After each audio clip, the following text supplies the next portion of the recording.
Dear student, video के अंतर्गत हम लोगों ने खनिज तथा ऊर्जा संसाधन के अंतर्गत प्रस्तावना, खनिज का अर्थ एवं परिभाषा, खनिजों के प्रकार, खनिजों के वितरण, प्रमुख धात्विक एवं अधात्विक खनिज, इन सब के बारे में अध्ययन कर लिया था। तो इस वीडियो के अंतर्गत हम ऊर्जा के स्रोत तथा ऊर्जा के संरक्षण के बारे में जानकारी प्रस्तुत करेंगे। ईंधन खनिज, वे खनिज जिनसे हमको ऊर्जा की प्राप्ति होती है, ईंधन खनिज कहलाता है।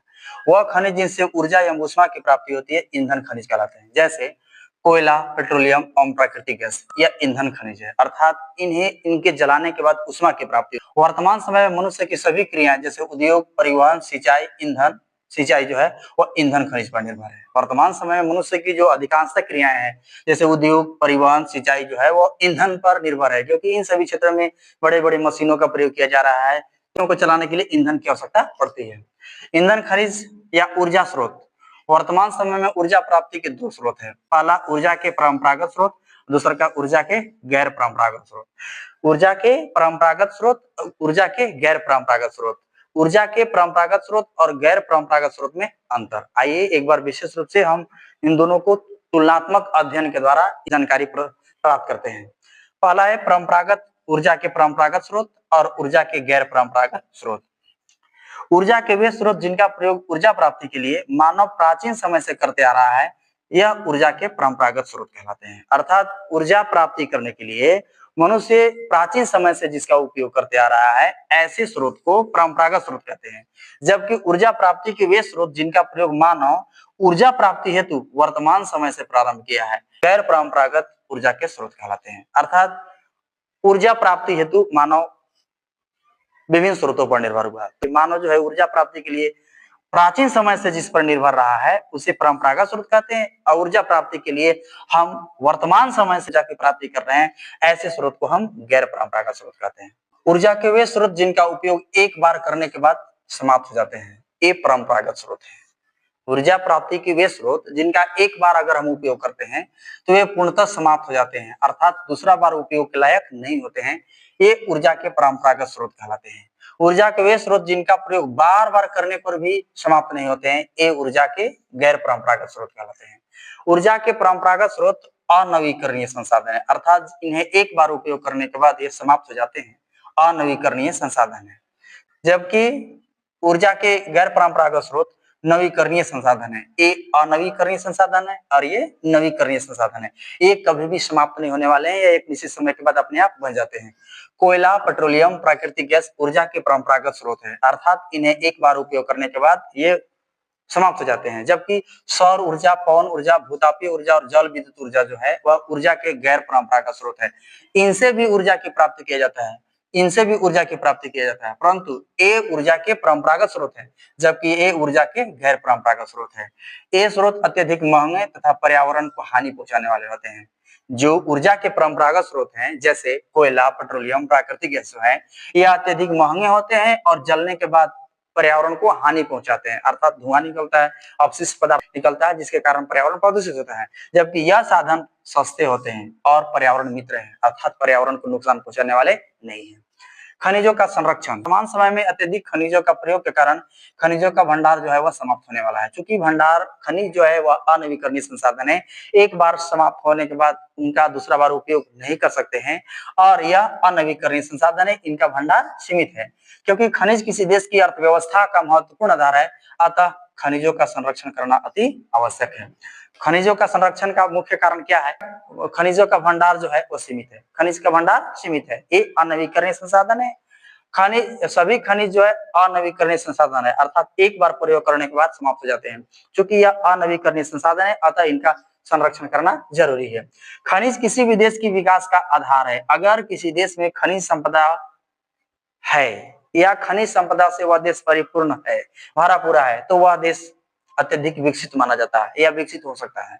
तो समृद्ध खनिज वाले देश भी अत्यधिक विकसित माना जाता है। और खनिजों का अंधाधुंध प्रयोग के फलस्वरूप पर्यावरण प्रदूषित होता है। अगर अत्यधिक मात्रा में अगर हम खनिज संपदा का प्रयोग करते हैं तो होता क्या है कि हमारा पर्यावरण प्रदूषित हो जाता है। अतः उपरोक्त कारणों से खनिज का संरक्षण करना जरूरी है। खनिज संरक्षण करना क्यों जरूरी है? क्योंकि इनका भंडार सीमित है, इनका अत्यधिक प्रयोग के फलस्वरूप पर्यावरण प्रदूषित होता है, उनसे धुआं निकलता है, अपशिष्ट पदार्थ निकलते हैं, पर्यावरण को हानि पहुंचाने वाले हैं। ये अनवीकरणीय संसाधन है, इनका एक बार उपयोग करने के बाद समाप्त हो जाते हैं। इसलिए इन सभी खनिज संसाधनों को संरक्षण करना अति आवश्यक है। खनिज तथा ऊर्जा परंपरागत के संरक्षण के उपाय, खनिज तथा ऊर्जा के परंपरागत स्रोत के संरक्षण के उपाय। चूंकि ऊर्जा के गैर परंपरागत स्रोत जो है नवीकरणीय संसाधन है, अर्थात इनका बार बार उपयोग करने के बाद ये समाप्त होने वाले नहीं है। अतः मुख्य रूप से उन सभी संसाधनों का संरक्षण करना जरूरी है जो अनवीकरणीय है। तो मुख्य रूप से खनिज तथा ऊर्जा के गैर परंपरागत स्रोत जो है, जिसमें कोयला, पेट्रोलियम, प्राकृतिक गैस आता है, यह सब को संरक्षण करना अति आवश्यक है। तो संरक्षण करने का उपाय, खनिज तथा ऊर्जा के परंपरागत स्रोत के संरक्षण के उपाय, वैकल्पिक साधनों का प्रयोग। सबसे पहले वैकल्पिक साधनों का प्रयोग, मुख्य रूप से ऊर्जा के परंपरागत स्रोत के स्थान पर वैकल्पिक रूप से हम ऊर्जा के गैर परंपरागत स्रोतों का प्रयोग करेंगे। वैकल्पिक साधनों का प्रयोग जैसे सौर ऊर्जा, पवन ऊर्जा, भूतापीय ऊर्जा, ज्वारीय ऊर्जा, इन सभी ऊर्जा का प्रयोग करेंगे, जिससे कोयला, पेट्रोलियम, प्राकृतिक गैस का बचत होगा, उसका संरक्षण होगा। बर्बादी पर नियंत्रण, अधिक विभिन्न खान या खाद्यान्न से खनिज पदार्थों को उद्योग तक ले जाने में खनिज जो होता है वह बर्बाद हो जाता है, अत्यधिक बर्बाद हो जाता है। तो बर्बादी पर पूर्णतः नियंत्रण होना चाहिए। चोरी पर नियंत्रण, खाद्यान्न से उद्योग तक ले जाने में उन्हें बाजार में ही पहले ही बेच दिया जाता है। तो जिनका घर जो है वो रेलवे प्लेटफॉर्म के बगल में है, वहां के लोग अधिकतर जो है वह कोयला वहां से चुराते हैं और उनका उपयोग या तो अपने घर के लिए या तो बाजार में बेचकर। से चोरी पर नियंत्रण, जन जागरूक कार्यक्रम, लोगों को बताना होगा कि जितने भी खनिज संसाधन है, ऊर्जा के परंपरागत स्रोत है, ये अनवीकरणीय संसाधन है, इनका एक बार उपयोग करने के बाद ये समाप्त हो जाते हैं। तो इस प्रकार से उन लोगों को इनकी महत्ता को बताना होगा, जन जागरूक कार्यक्रम चलाना होगा। धातुओं का पुनः चक्रण, मुख्य रूप से वे सभी धातुओं जिनका पुनः गला करके और नए चीजों का निर्माण किया जा सकता है, ऐसे धातुओं का पुनः चक्रण किया जाना चाहिए। खनिज के निर्यात पर रोक, मुख्य रूप से भारत के विभिन्न क्षेत्रों में जो खनिज संपदा है, जो के निर्यात पर रोक कर भी हम खनिजों को संरक्षण कर सकते हैं। कुछ महत्वपूर्ण धात्विक खनिज, कुछ प्रमुख धात्विक खनिज, जिसके अंतर्गत है लौह खनिज। लौह खनिज अर्थात वे खनिज जिसमें लोहा का अंश पाया जाता है। सबसे पहले लोहा, लोहा एक प्रमुख धात्विक खनिज है। लोहा का उत्पादन में भारत, चीन, ऑस्ट्रेलिया और ब्राजील के बाद चौथा स्थान रखता है। विश्व में लोहा उत्पादन में भारत का चौथा स्थान है, पहला स्थान चीन, दूसरा का ऑस्ट्रेलिया, तीसरा का ब्राजील। तो इस प्रकार से भारत लोहा उत्पादन में चौथा स्थान रखता है। भारत में लौह अयस्क का उत्पादन सबसे अधिक उड़ीसा तथा भंडारण कर्नाटक में। सबसे अधिक लोहा का उत्पादन जो है वह उड़ीसा राज्य में, जबकि भंडारण जो है वह कर्नाटक में, सबसे अधिक भंडार कर्नाटक में है। लौह अयस्क चार प्रकार के होते हैं, मैग्नेटाइट, हेमेटाइट, लेमोनाइट और सीडेराइट। मैग्नेटाइट सबसे उच्च क्वालिटी का लौह अयस्क होता है। हेमेटाइट दूसरा क्वालिटी का लौह अयस्क होता है, इसमें सबसे अधिक लोहा की मात्रा होता है, जबकि उससे कम लोहा की मात्रा इसमें होता है। भारत में सबसे अधिक जो लौह अयस्क है वह हेमेटाइट, जो मुख्य रूप से उत्तरी पूर्वी पठारी प्रदेश के अंतर्गत, भारत के जो खनिज पेटी के अंतर्गत उत्तरी पूर्वी पठारी प्रदेश है, उन सभी क्षेत्रों में हेमेटाइट अयस्क, लोहा का हेमेटाइट अयस्क सबसे अधिक मिलता है। जबकि दक्षिणी पश्चिम पठारी प्रदेश के अंतर्गत मैग्नेटाइट, लोहा का मैग्नेटाइट अयस्क सबसे अधिक मिलता है। भारत में सबसे अधिक लोहा हेमेटाइट अयस्क का पाया जाता है। भारत में मैग्नेटाइट कर्नाटक, केरल, तमिलनाडु तथा हेमेटाइट जो उड़ीसा, झारखंड और छत्तीसगढ़ में मिलता है। मुख्य रूप से मैग्नेटाइट जो उच्च क्वालिटी का है वह कर्नाटक, केरल तथा तमिलनाडु में, जबकि हेमेटाइट अयस्क जो है उड़ीसा, झारखंड और छत्तीसगढ़ में मिलता है। लोहा के खान एवं खनिज, उड़ीसा में सुंदरगढ़, मयूरभंज और केओंझर। उड़ीसा में सुंदरगढ़, मयूरभंज और केओंझर के अंतर्गत गुरु महिसानी, सुलयपात, बादामपार और किरीबुरू, इन सभी खानों से लौह अयस्क निकाला जाता है। छत्तीसगढ़ के अंतर्गत दुर्ग, दांतेवाड़ा और बस्तर, ये सभी बेलाडीला क्षेत्र के अंतर्गत आता है। छत्तीसगढ़ के अंतर्गत दुर्ग, दांतेवाड़ा और बस्तर। झारखंड में के पूर्वी सिंहभूम और पश्चिम सिंहभूम में नोआमुंडी, गुआ और पलसिरुबिरू। कर्नाटक राज्य में बेलारी, चिकमंगलुरु, कुद्रेमुख, शिमोगा, चित्रदुर्ग, बाबा बुदन की पहाड़ी तथा महाराष्ट्र में चंद्रपुर, भंडारा और रत्नगिरी, जहां से लौह अयस्क निकाला जाता है। भारत के उत्तरी पूर्वी पठारी प्रदेश के अंतर्गत एक उत्तरी पूर्वी पठारी प्रदेश, मुख्य रूप से झारखंड, पश्चिम बंगाल, उड़ीसा, छत्तीसगढ़ और मध्य प्रदेश, इन सभी राज्यों में उत्तरी पूर्वी पठारी प्रदेश, भारत का उत्तरी पूर्वी पठारी प्रदेश, इस क्षेत्र में लोहा, कोयला, बॉक्साइट इत्यादि का खदान है। इस मानचित्र के प्रमुख लौह अयस्क क्षेत्र को दिखाया गया है। रूप से कौन सा खान किस राज्य में है, ये लिखना याद करना जरूरी है। इसको आराम से कॉपी पर लिख करके और ठीक से याद कर लेंगे। जैसे झारखंड में गुआ,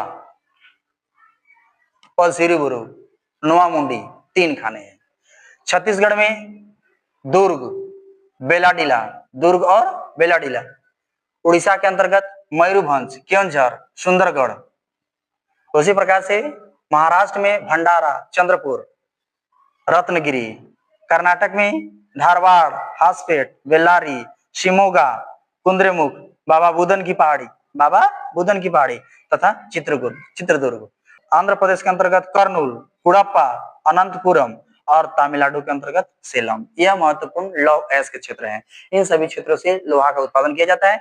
यह सभी जो क्षेत्र हैं मुख्य रूप से भारत के उत्तरी पूर्वी पठारी प्रदेश के अंतर्गत आता है, जहां पर हेमेटाइट अयस्क सबसे अधिक मात्रा में पाया जाता है, जबकि यह सभी क्षेत्र जो है वह दक्षिणी पश्चिमी पठारी प्रदेश के अंतर्गत आता है, जहां पर उच्च क्वालिटी का लोहा अर्थात मैग्नेटाइट सबसे अधिक मात्रा में पाया जाता है।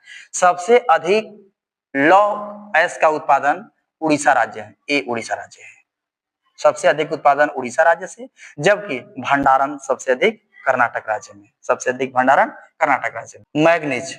मैग्नीज का उपयोग लोहा को पिघलाने में या लोहा के साथ अन्य मिश्र धातु बनाने में तथा कच्चे माल के रूप में इसको उपयोग किया जाता है। भारत में विश्व का 5% मैग्नीज का उत्पादन किया जाता है तथा 7वां मैग्नीज उत्पादक देश है। भारत का मुख्य मैग्नीज उत्पादक राज्य मध्य प्रदेश, महाराष्ट्र, उड़ीसा तथा कर्नाटक है। भारत के मुख्य रूप से मैग्नीज का उत्पादन मध्य प्रदेश में, महाराष्ट्र और उड़ीसा तथा कर्नाटक में। मुख्य रूप से भारत के जिन क्षेत्रों में लोहा का खाने हैं उत्पादन किया जाता है उसी क्षेत्र में मैग्नीज का उत्पादन है, क्योंकि मैग्नीज लौह खनिज है, अर्थात जिन क्षेत्रों में लोहा मिलता है उस क्षेत्र में मैग्नीज की भी खान है। मैग्नीज की खान या खनिज उड़ीसा के अंतर्गत केंदुझर, सुंदरगढ़, कोरापुट, कालाहांडी और बोलनगिरी। कर्नाटक के अंतर्गत धारवाड़, बेल्लारी, चिकमंगलूर, शिमोगा, चित्रदुर्गा, तुमकुरु। महाराष्ट्र के अंतर्गत नागपुर, भंडारा और रत्नगिरी। उड़ीसा के अंतर्गत मैग्नीज की खान केंदुझर, सुंदरगढ़, कोरापुट, कालाहांडी, बोलनगिरी। कर्नाटक में धारवाड़, बेल्लारी, चिकमंगलुरु, शिमोगा, चित्रदुर्ग, तुमकुरु। महाराष्ट्र के अंतर्गत नागपुर, भंडारा, रत्नगिरी। इस मानचित्र के अंतर्गत भारत के प्रमुख मैग्नीज क्षेत्रों को दिखाया गया है। मैग्नीज उत्पादन में सबसे अधिक मध्य प्रदेश के अंतर्गत छिंदवाड़ा, बालाघाट, झंबुआ। उड़ीसा के अंतर्गत केंदुझर, सुंदरगढ़, बोनाई, बोलनगिरी। महाराष्ट्र में भंडारा, नागपुर, जबकि तेलंगाना के अंतर्गत आदिलाबाद।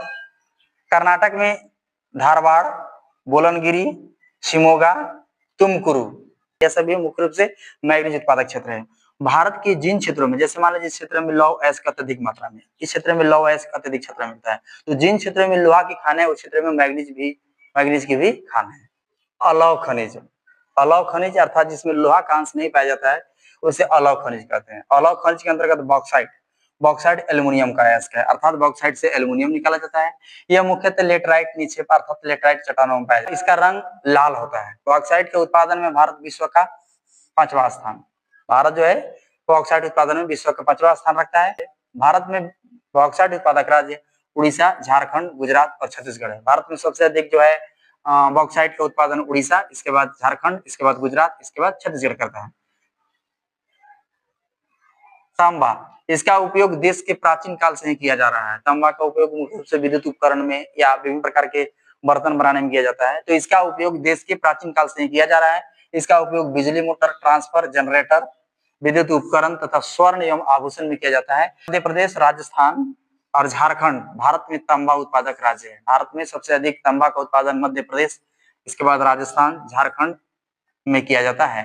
भारत में सबसे अधिक तांबा उत्पादक राज्य मध्य प्रदेश में किया जाता है। भारत में सबसे अधिक तांबा उत्पादन मध्य प्रदेश में किया जाता है। अधात्विक खनिज अभ्रक, भारत में अभ्रक मुख्यतः आग्नेय और उपात्तीय चट्टानों से मिलता है।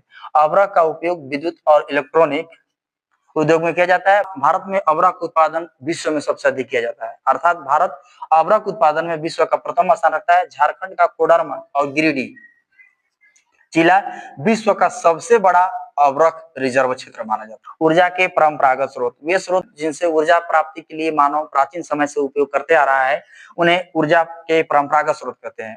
परंपरागत स्रोत ऐसे स्रोत है जिसका प्रयोग मानव लंबे समय से ऊर्जा प्राप्ति हेतु कर रहा है। यह एक समाप्त होने वाला संसाधन है, अनवीकरणीय संसाधन है, जैसे कोयला, खनिज तेल और प्राकृतिक गैस। कोयला यह एक व्यावसायिक ऊर्जा का सबसे बड़ा स्रोत है, अर्थात मुख्य रूप से कोयला का उपयोग उद्योग में किया जाता है, ईंट उद्योग में किया जाता है, तो व्यावसायिक ऊर्जा का सबसे बड़ा स्रोत है। लगभग 67% कोयला का प्रयोग विद्युत उत्पादन में तथा लौह अयस्क प्रगलन और ईंट उद्योग में किया जाता है। कोयला 4 प्रकार के होते हैं, एंथ्रासाइट, बिटुमिनस, लिग्नाइट और पीट। इसमें कार्बन के अंश के आधार पर कोयला को 4 भागों में बांटा गया है, जिसके अंतर्गत एंथ्रासाइट, बिटुमिनस, लिग्नाइट और पीट। सबसे उच्चतम क्वालिटी का कोयला एंथ्रासाइट, जबकि सबसे निम्न क्वालिटी और जिसको घटिया क्वालिटी कहते हैं, यह दलदली क्षेत्रों में मिलता है, पीट। एंथ्रासाइट उच्च क्वालिटी का कोयला होता है, जिसमें कार्बन की मात्रा सबसे अधिक होता है, जलने पर कम धुआं देता है। मुख्य रूप से एंथ्रासाइट कोयला जो है वह कार्बोनिफेरस युग की कोयला है, जिसमें कार्बन की मात्रा अधिक होता है और जलने पर कम धुआं देता है। भारत में सबसे अधिक बिटुमिनस कोयला मिलता है और जो दूसरा क्वालिटी कोयला है। भारत विश्व का चौथा बड़ा कोयला उत्पादक देश है। भारत में कोयला उत्पादक राज्य का क्रम, भारत में सबसे अधिक कोयला का उत्पादन झारखंड, उड़ीसा, छत्तीसगढ़ और मध्य प्रदेश में किया जाता है। सबसे अधिक कोयला का उत्पादन झारखंड राज्य में। कोयला की खानें झरिया, बोकारो, गिरिडीह और कर्णपुरा, 3 ऐसे खान हैं जो झारखंड में है। झारखंड में कोयला की खान झरिया, बोकारो, गिरिडीह और कर्णपुरा। रानीगंज, बर्धमान, पुरुलिया, बंकुरा पश्चिम बंगाल के अंतर्गत कोयले की खान है। ठीक उसी प्रकार से रायगढ़ और कोरबा छत्तीसगढ़ के कोयला की खान है। तलचर, संबलपुर, सुंदरगढ़ उड़ीसा के कोयला की खान है। सिंगरौली मध्य प्रदेश में सिंगरौली, झारखंड में बोकारो, पश्चिम बंगाल रानीगंज, गिरिडीह झारखंड का गिरिडीह, तलचर उड़ीसा, कोरबा छत्तीसगढ़ और सिंगरौली आंध्र प्रदेश। मध्य प्रदेश में सिंगरौली, जबकि सिंगरैनी आंध्र प्रदेश में। भारत में 98% कोयला गोंडवाना युगीन कोयला है। मुख्य रूप से कोयला का निर्माण 2 समय अवधि में हुआ, जिसमें गोंडवाना युगीन और कार्बोनिफेरस युग। तो भारत में 98% कोयला जो है वह गोंडवाना युगीन है, जो नदी घाटियों में, विशेष रूप से भारत की नदी घाटियों में जो कोयला मिलता है वह कोयला गोंडवाना काल की कोयला है। जबकि 2% कोयला जो है वह एंथ्रासाइट कोयला है, उच्च क्वालिटी का कोयला है, जो कार्बोनिफेरस युग की कोयला है। यह मुख्य रूप से असम, अरुणाचल प्रदेश, मेघालय, नागालैंड और कश्मीर राज्य में मिलते हैं। मुख्य रूप से जो एंथ्रासाइट या उच्च क्वालिटी का कोयला है वह पर्वतीय क्षेत्र में मिलता है, जिस हिमालय वाले क्षेत्र में, हिमालय राज्य में, जहां पर अभी उसका खनन संभव नहीं है।